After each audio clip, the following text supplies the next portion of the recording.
Joining us now, she's entering her second season at her alma mater at North Carolina as head coach, coming off a 30-win season. Of course, she's been here on the show before. Good friend of ours, Megan Smith Lyon, joining us here on In the Circle on D1 Softball. How you doing? I'm doing great, Eric. Thanks so much for having me on again. Listen, you know we've been on so often that now I wear Tar Heel colors anytime you're on, just for you, just for the interview. And I, I you know, love even it. got a Durham Bulls hat on for you. Yep. Although that's become more of a regular for me because it's my favorite hat. But nonetheless, just for you, that's what I Yeah, got there's when no this is better coming. color than Carolina blue. You should wear that every day. I do it as much as I can when I have the opportunity. Let's talk a little bit before we get into this year's team and certainly some of the storylines in the ACC. Last year was your first year. I remember we had you on, and you were still kind of. It was kind of unique being back on campus Yep. and inheriting what you inherited. You ended up winning 30 games on the season. When you look back at last year, what comes to your mind? Man, it was a crazy year. I'll tell you that. An exciting year, and it was really a year of setting a foundation. I mean, I think having winning 30 games was big for us. We've not had a winning record at Carolina in the last, I think, 5 years. So we were finally got over that hump and had a winning record. And a lot of our players had career years, which was awesome to be a part of. But really, it was laying a foundation for the culture, the environment, how we want to do things. That's really what last year was all about for us. I remember I ran into you at Clearwater in a very tight space because typically, which Clearwater does have. And I told you that you look like the team looked different even then than I had seen in the past years, and just the effort like they have bought in. And I know it did the season didn't end the way you would have liked, but there was a time period there where you were in the conversation for the NCAA tournament. Did you even were you even I don't want to say you were surprised by it, but did you even maybe achieve more than you thought you would last year, all things considered? I think so. I knew we had some talent returning. We had some talent on the roster. We brought in few transfers that we knew were going to help us. But the previous year, their best pitcher, Lily Backus, went to Georgia, and their best hitter, Alex Brown, went to Clemson. So those two players left, and we were without them. So I think a lot of people probably didn't think too much of what we were going to do. I was really pleased with how all of those players stepped up. Like I said, some of them had the best years of their career last year, and that was so much fun to see. It's they've worked so hard. They've had some tough years of not winning. So to be able to win games and have them be so successful in their final year of playing college softball, that was really cool to be a part of. What was the biggest adjustment, or just the one of the things maybe you learned in the first year around the ACC, as well as your staff, that you now know year going into year two? Well, I mean, the ACC is tough, right? But I didn't think I learned that last year. I knew that. But it's just really, really competitive. And it was fun every weekend to play those teams. And they were all tough teams to play. No matter where a team is in the rankings in the ACC, they're a tough team. And every weekend you go out, no matter if it's the top team in the conference or the team that's maybe at the bottom, it's going to be a hard fought series. And we learned that last year. I mean, every weekend was tough and super competitive and super exciting to be a part of. So let's talk about this year now. How's the fall gone? Especially being in year two, do you sense a lot more comfort on both the staff side and the player side? Whereas I would imagine, I remember we talked last year. Last year was a lot about getting to know each other. I would imagine this year, while there is some of that still, because especially with the new faces that we'll talk about, there's now a little bit at least. Okay, now we understand what to expect here. Yeah, I think this year is a completely different vibe for sure. Last year it was new and it was a lot of change for everybody, which is always difficult. And for us, it was really trying to establish culture, how we're going to do things, what our expectations are, what's our focus points at Carolina softball. And so last year there was a lot of learning that and presenting that and living it with our players. This year we've got 14 newcomers, 12 returners. The 12 returners, they know they have bought into it. They have chosen to come back. They want to be here and want to be a part of what we're doing here and want to build on the foundation that we started laying last year. And then those newcomers were all recruited under that philosophy. Even some of those freshmen may not have committed to me as a coach. When I got the job, I was very clear in how we were going to do things moving forward, and they all chose to be a part of this. So definitely a different vibe. Definitely everybody on board with how we're doing things. Really excited to see them this fall.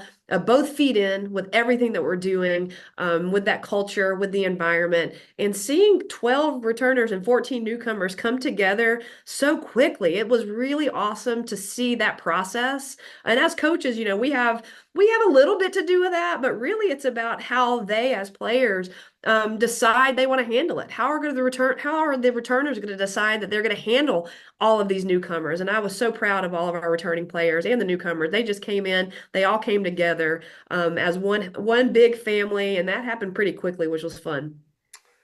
Do you have leaders right now? Is that still being established, especially from the returners? Who are some of the leaders you think will lead this team this year? Yeah, I think we have a lot of leaders, and I don't shy away from that. I'm not the type of coach that only has one or two captains or even names captains. I'm really big on shared leadership. We do leadership development every other week with a large group of our players. I'm a firm believer that we need a lot of leaders. And, I really believe that, we're going to have a lot of people step up in different situations. I think that's the great part about this team this year. We've got returning players that have been here for a while, like Carly Myrtle, who is someone that's going to step into a leadership role, and she's been here her entire career. We've got people that are upperclassmen that just got here last year, like Alex Coleman, who I think is going to step in and continue to be a leader. Sanaa Thompson returning as a sophomore. She's young, but is an amazing player, but also just has this great demeanor about her and the great way in which she communicates with people and how she responds to things. I think she's going to step into a leadership role. And we also have a lot of newcomers that are upperclassmen who were leaders where they were before. And so here they're coming in and then they're into the fold and they've stepped into those roles too. Kat Rodriguez, Shelby Barbie, those players are stepping in to be leaders as well. So, I think that's one of our strengths this year is we're going to have a lot of really strong people to help lead our team to where we want to go. Offensively and stats wise, you took big jumps from obviously the previous teams, recent teams. There, talk about the jumps offensively. What you think the identity of this offense will be this year. Well, I think we're going to be a balanced offense. I think last year, like you said, a lot of players had huge jumps in their numbers. I think that's a testament to our hitting coach, Corey Lyon, and our slapping coach, Kiwi Mateen James. I mean, they both worked really hard with the players and getting them prepared and helping them develop in a very short amount of time. They made those improvements with only, gosh, about 3 to 4 months working with them. So that was really great to see them, open up to Coach Lyon, open up to Coach Kiwi, and really kind of go, like I said, both feet in, which are that was important for them to do, and so they had great years offensively. I think this year the difference is going to be we're going to be more of a balanced offense. Last year we had a lot of slappers in our lineup, and we used that speed, and they were phenomenal. This year probably a little less than that. We do have some good slappers, but we're going to have more of a balanced lineup, gap to gap, some power, and still have that great speed that North Carolina is always known for. Donna Papa was always known for slappers Yeah, and speed, and we still have some of that too. I was gonna say when I saw your speed last year, I was like, wait, it's like the North Carolina basketball delayed fast break there you got going over down there, like putting down that attack. Of the new faces offensively and defensively as well, who are some that have stood out to you this fall and that will contribute this year? Of the new faces, Shelby Barbie stepped in this fall. She's a transfer from Virginia, but she's a Tar Heel born. She's from North Carolina, so we were happy to have her come back home. She really stood out both offensively and defensively, and as a leader. She's a really hard worker. She really came in and was super excited to wear the NC across her chest, and she really stood out during fall games and fall practices. So, but on both ends, she's working out in the corners, and offensively, she was a big force for us this fall. So she was someone that stood out. Kat Rodriguez is another on defense and offensively, but I want to speak about her defense. She's a second baseman transfer from Pitt, which we knew she was really good. We played against her. Watched a ton of film on her, but man, defensively, she is something. She is definitely a force at second base. She's a leader, great confidence, great demeanor. She's someone that we're going to look to lead our defense for sure. What as far as the returners, who's the player that you've noticed has taken a big jump? Either from a you think you could take a big jump from a production standpoint. Maybe it's somebody that's just taking he's going to take a big jump intangibly to this team that'll help contribute wins from an intangible standpoint. Who's some of the returners that has stood out and making that jump? Yeah, I got two. Sanaa Thompson, I mentioned already. Obviously, she had a great freshman season stat wise, but where she is taking that big jump is as a leader. You know, she now has a year under her belt. She's lived a year in the ACC, the ups and downs of the season. She is certainly committed to this place and committed to what we're doing. And she's really stepped up and really kind of started getting her feet into the leadership realm of things. And I really like that. I think she's got a great perspective. Her teammates love her. She's a hard worker and also is amazing in terms of what she does on the field. So I think that's going to be she's going to has definitely taken a big step forward and she's going to be a big leader for us. And then I have to say Kenneray Dark. You know, Kenneray was a pitcher is a pitcher for us and stepped up last year and had a huge role for us.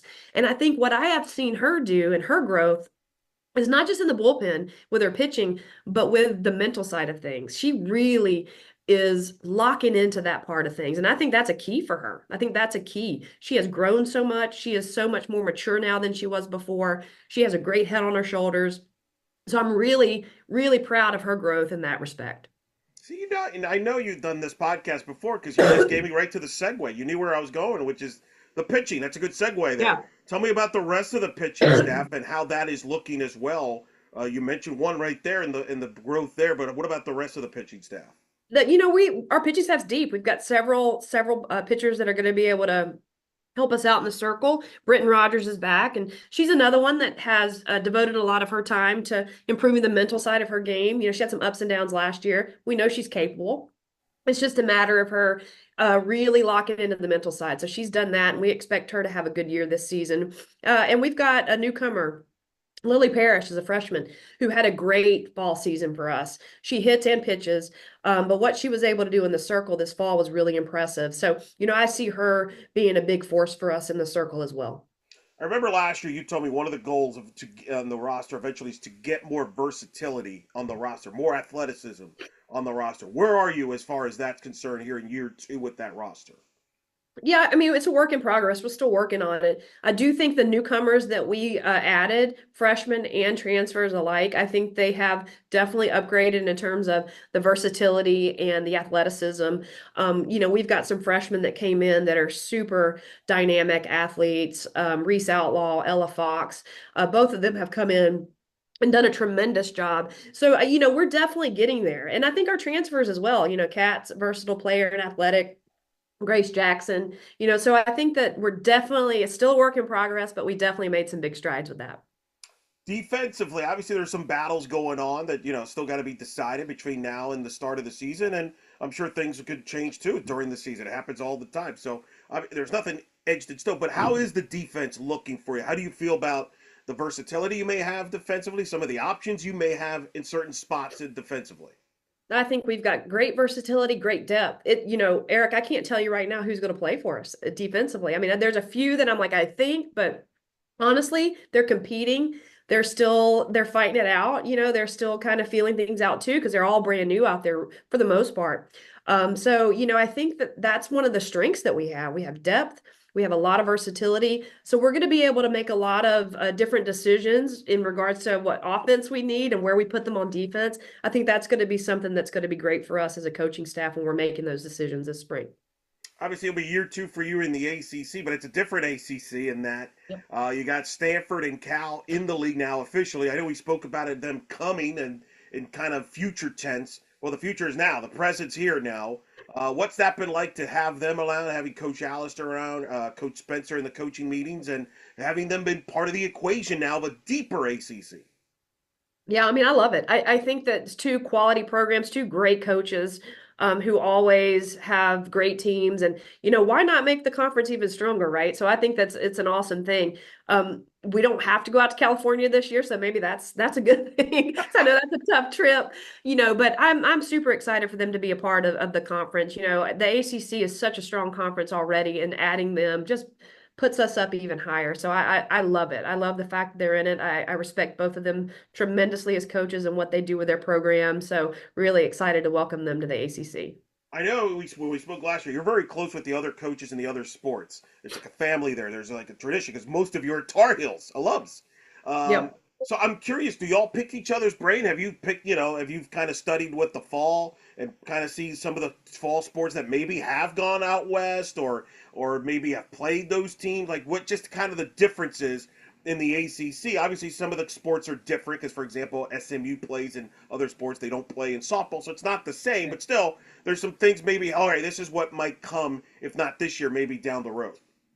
Yeah, I mean, I think we all talked about the challenges and how we're dealing with them with our sports. I think for to be quite honest for me, because we're not traveling there this year, I haven't thought too much about it. But I do know at meetings we've been sharing the strategies and things that we can do to help ease the issues that come with traveling across the country to play. So, but honestly, we all Stanford and Cal are such strong school and SMU and in all of their sports, and we're just excited to add even better schools and better programs. And I think that the challenges that come with it, we'll figure it out and we'll definitely learn from each other. And next year we're making a trip out there, so I'll make sure to consult with everybody and figure out the best practices so we're prepared when we go out there.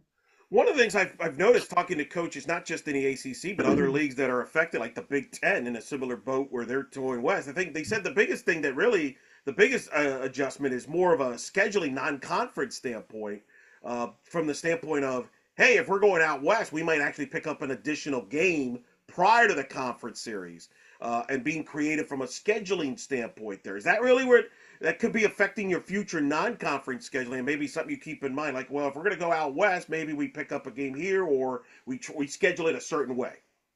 Yeah, I mean, I think that all of that, it does open up that option. And I think, for us, in terms of, the types of programs that are around those schools, there's some good ones and there's some good potential non-conference matchups that you can try to pair when you go out there. So for sure, that's definitely an option.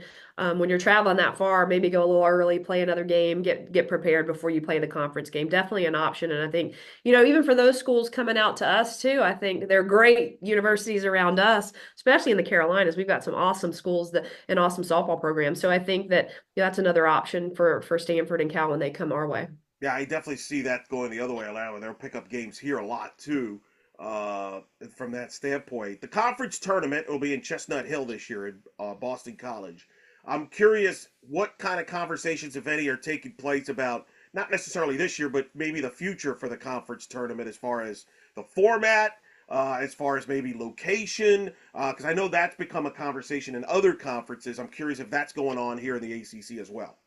Yeah, I mean, we've talked a little bit about it. Location wise, right now it's a rotation and it's at conference schools and other conferences have gone to certain neutral sites. I love honestly, I love going to conference schools to play. I think that it showcases our campuses, our facilities.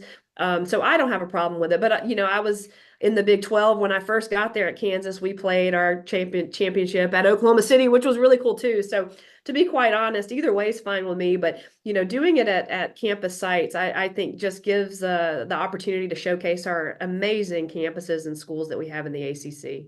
Yeah, the on campus is tremendous. I'm just saying, Chapel Hill's not a bad place to hang out too for a conference tournament. I know they've hosted recently, but like, doesn't mean can't go back soon enough, right? No, there's I'm no making the better place. pitch. I'm making the There's no pitch. better place. Listen, Chapel Hill is the southern part of heaven. It is 100% the southern part of heaven. It is the best place in the world. So anyone that comes here falls in love with it. That is great. I love that line. Very good. Technology, instant replay, and everything. Obviously, what your thoughts on that? Especially the ACC using that in conference games, and obviously, even not perhaps down the road we'll do it in non-conference more. Obviously, postseason it's already used, but your thoughts on that and some of the adjustments you had to do from that standpoint. Yeah, I mean, I think I like instant replay. I mean, umpires are doing their best. And, at the end of the day, they want to get it right. And I think it's kind of eased a little bit of that just the questions that you have, and you can clear things up pretty quickly, and then you don't argue after that. It makes it really simple and a lot easier for the umpire. So, I think instant replay, like being able to challenge calls, and I think it's key. I think that that's an important thing. We do it obviously in the conference. We do it at non-conference games as well. And again, it just everybody wants the call to be right. Nobody wants to get away with something, and umpires certainly are wanting to do the best that they can. So it's definitely alleviated some of that stress for them and for us as coaches, to be honest. You look at the ACC, you look at a team like Virginia last year, make a jump, make the NCAAs. We've seen Georgia Tech do that, a Louisville make that. Do you talk that about that to your players? Is that something you don't bring up about the tournament? Are you one that likes to say, no, don't even bring it up. Let's just focus on today and today only? And or are you one that, hey, let's shoot for those goals, bring it up, and talk openly about it? What's your philosophy as a coach from that standpoint? Well, I mean, that's a part of our process is, here's the thing. That's our goal. I mean, that's what we want, right? That's what we're doing. But we are just starting this process of building what we need to build here to be able to do that on a regular basis. So, for sure we're talking about it. We feel like we have, and even last year we had moments where we showed that we were a team that could compete in a regional. So I think that, that's something we definitely talk about. And I think it's great to have that goal that we're reaching for. But I am 100% about the process though. So, that goal can't happen unless we do all of these little things. And for us, building that foundation of our culture and how we're going to do things and how we respond to things and how we are as teammates and how we train, all of that had to start first. And it's continuing to build, right? And so the more we build on those little things in that process, the easier it's going to be to get to that goal. So is it out of reach for us this year? I don't believe it is. But there are a lot of things we have to do process wise to be able to put ourselves in a position to make that goal a reality. And I like to focus on that day to day. And I would imagine for the returners, especially getting a taste of winning last year, like they did with 30 wins, and like I said, you were in the conversation at one point for the tournament as a bubble team there. I would imagine that's got to be extra motivation to see that step. And now it's like, hey, we can maybe get there. And I would imagine those returners have been with motivation from that standpoint. Well, 100%. I mean, if you've never won, how do you believe you can win? And I think that that's, coming in last year, that they hadn't won a lot in the last few years. They were great players, great coach, an amazing place, but the results weren't there. And so you don't believe you can do it. So I think that having a year where we focused on process and we got better results, I think is just helping, our players coming back believe we can win and now understand how to do it. There is a process that goes into it. They get it. These 12 people that came back, they get that focusing on results only is not the way to do it. You got to lock into a process. You got to buy into it both feet in. You got to be completely loyal to it and committed to it. And then if you do that, results will follow. And I think that that's the difference this year is that we have these 12 returners that get it now and that want to be a part of that. And now we have these newcomers, big group of newcomers that also get it. So, it's just they believe they can win, but they know what it takes now. It's not easy. And that doesn't mean that we're automatically going to win because we know, but they understand the day to day and the focus and how to handle adversity now. And I think that that's going to be huge, a huge step for us this year. I remember last year we spoke. You were excited, obviously, to be back on campus. We had talked about how you went to all the Carolina sporting events when you were a student athlete and you were on the staff, and you were looking forward to doing that. I think you had gone to a football game at that point, but you were looking forward to obviously basketball and so forth. I would assume you've done all of it now since we've spoke. What was it like to be back in a North Carolina basketball game, for example, in the arena for a North Carolina Duke game or things like that? As the head coach of the softball program versus being as the student, did you have flashbacks? What was it like? I have daily flashbacks. I mean, it's the most amazing experience that I'm so lucky and grateful that I've been given this opportunity to serve this university as the head coach. There are times when I look at Corey, my assistant, who's my husband, or also my dad, who's an alum, who's at every basketball game, football game.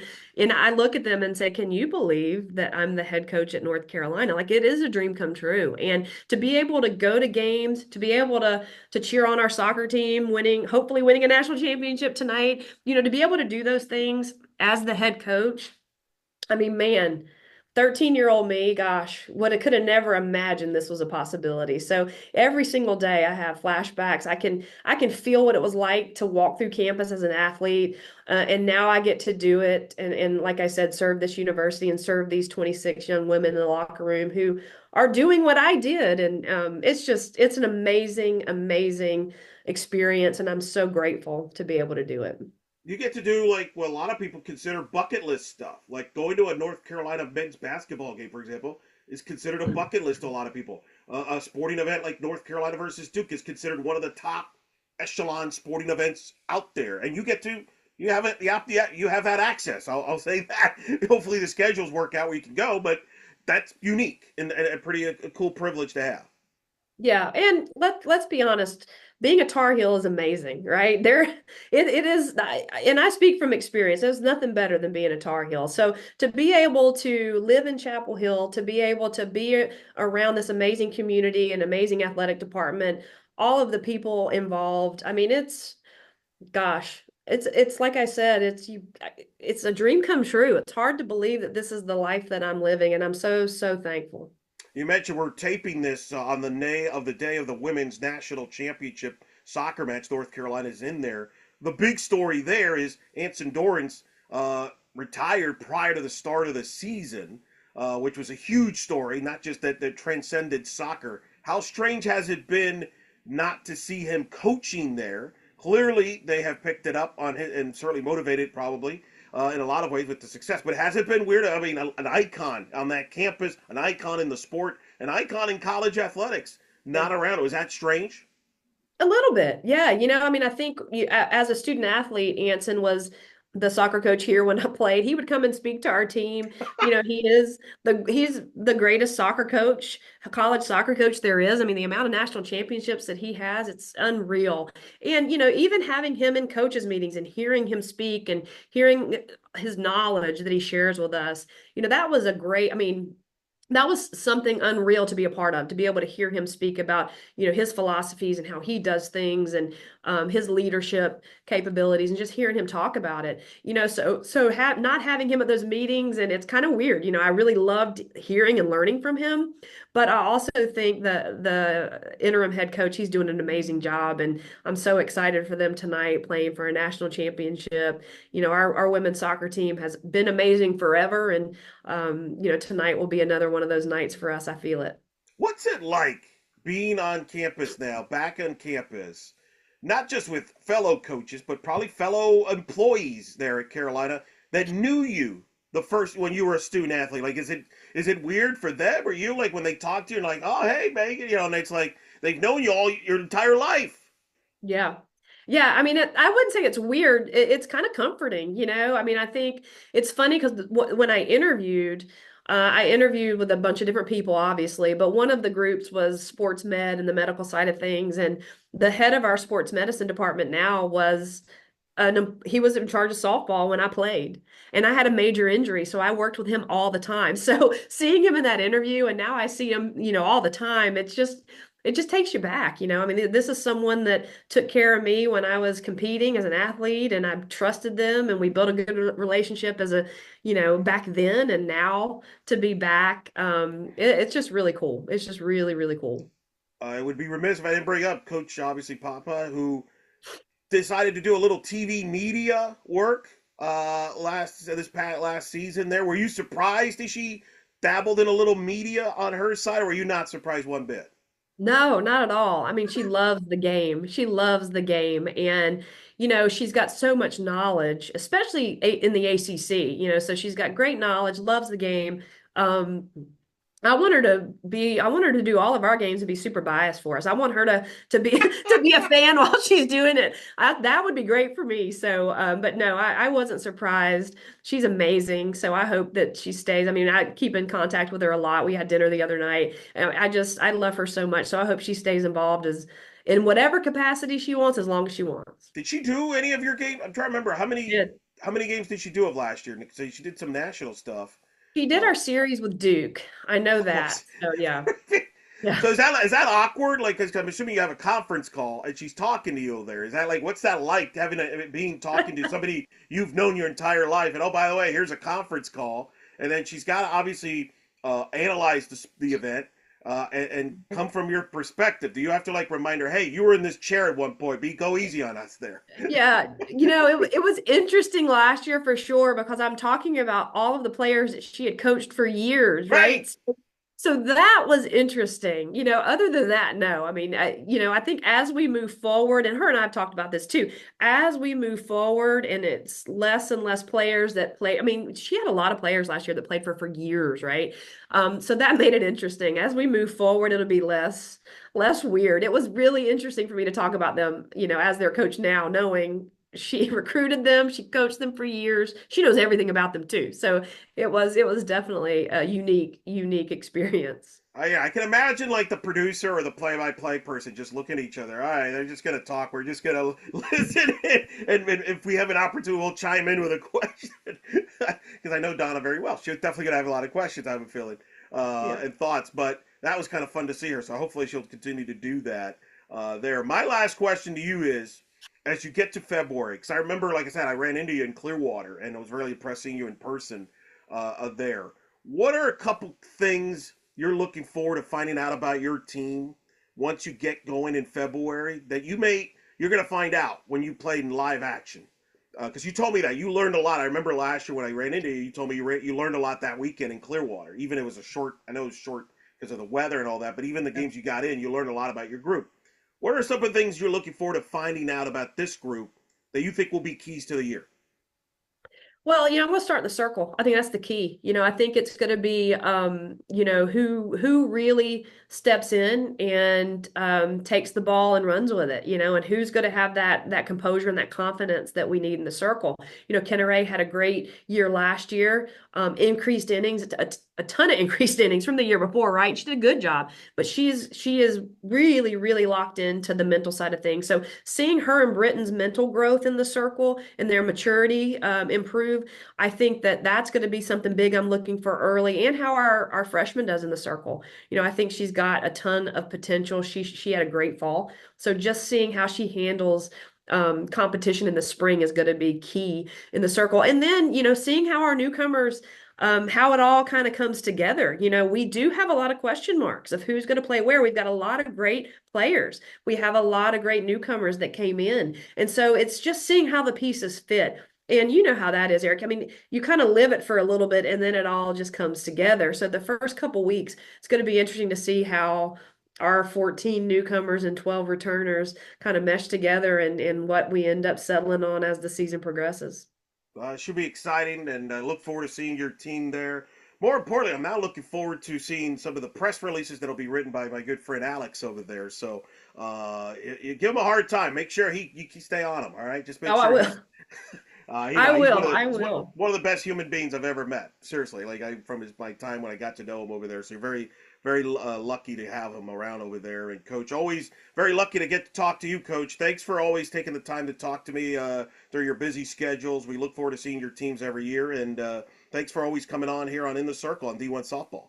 Absolutely, Eric. Thank you so much for having me.